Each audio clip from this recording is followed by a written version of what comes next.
So, who do we have here today? Introduce Taylor. yourself. Taylor, Taylor Addison. and Addison and Taylor. How y'all doing today? Good. Great. Where are we today? The tax office. In the tax office. Did you guys spend a lot of time here? Yeah. What is your role here in the tax office? What do you do? I work. You work? Working. Hard woman, huh? What do you do? You work? Doing what? Printing out stuff. Oh, okay. So you're office workers, huh? How do you like the job? It's going good. It's going good? You like that 9 to 5 grind? Yeah. How long have y'all been working, girls? I can't remember. It's been that long, huh? Wow. I remember. You remember? Yes. How long, 2 Taylor? years. 2 years? Wow. You ready for a promotion? All right, ladies. Well, thank you so much for your comments. You have a great day yourself. Thank you. Mhm.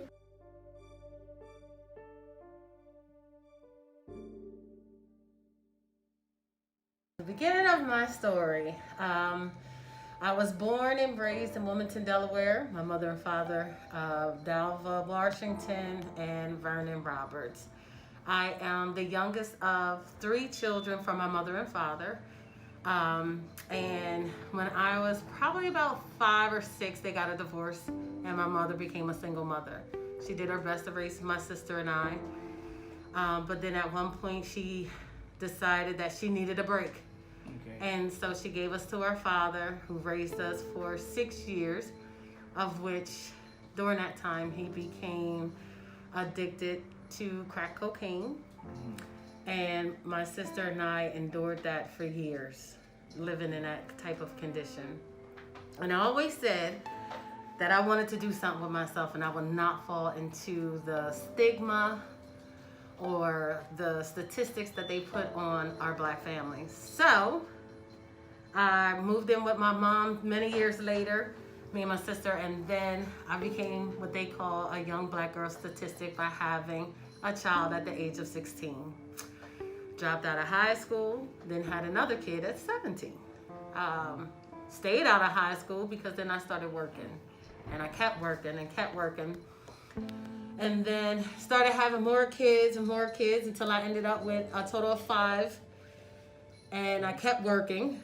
And finally, I got one job that I really liked that forced me to go back to school. If I didn't go back to school, I wouldn't even be able to work there. So I did.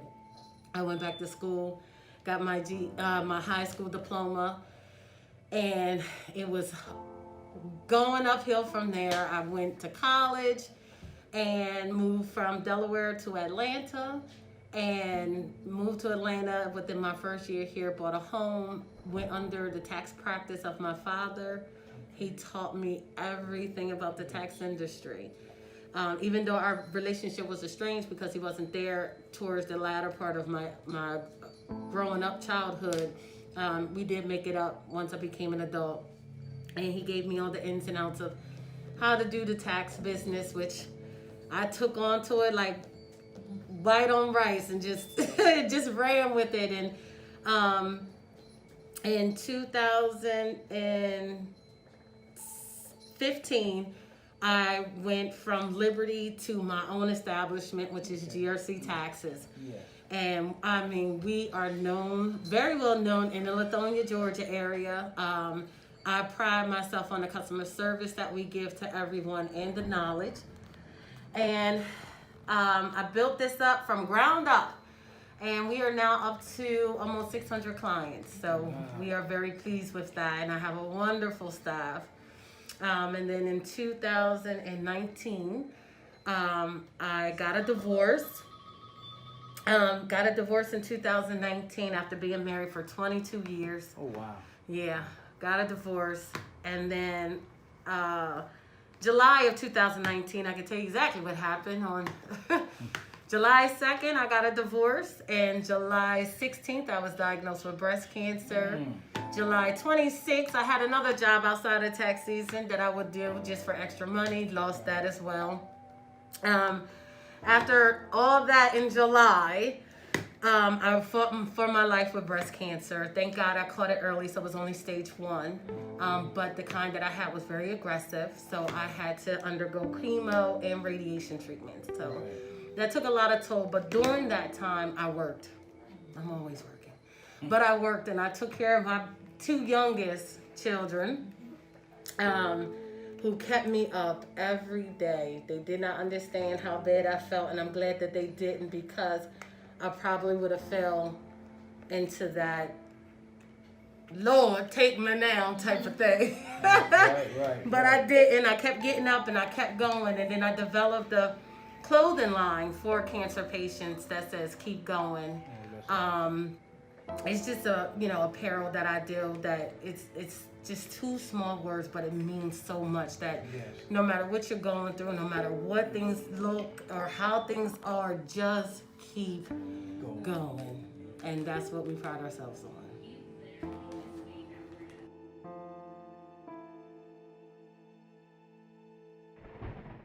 Ground yourself in the Word of God.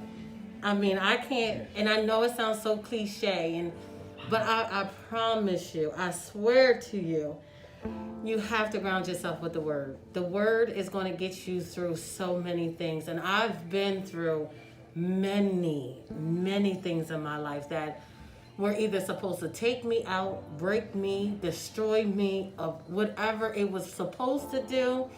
It didn't succeed. And I promise you, a lot of it came from getting in the Word, understanding what God has for you, and understanding your own strength. And once you pull from your strength, which you know comes from God in the first place, you will be able to see yourself through a lot of things that you can't even imagine that you could get through. So that would be my message to all women, is to find your strength and ground your feet, and I mean plant them suckers in the Word. Right, in the Word. Amen. Yes. Well, that was definitely a word. Yeah.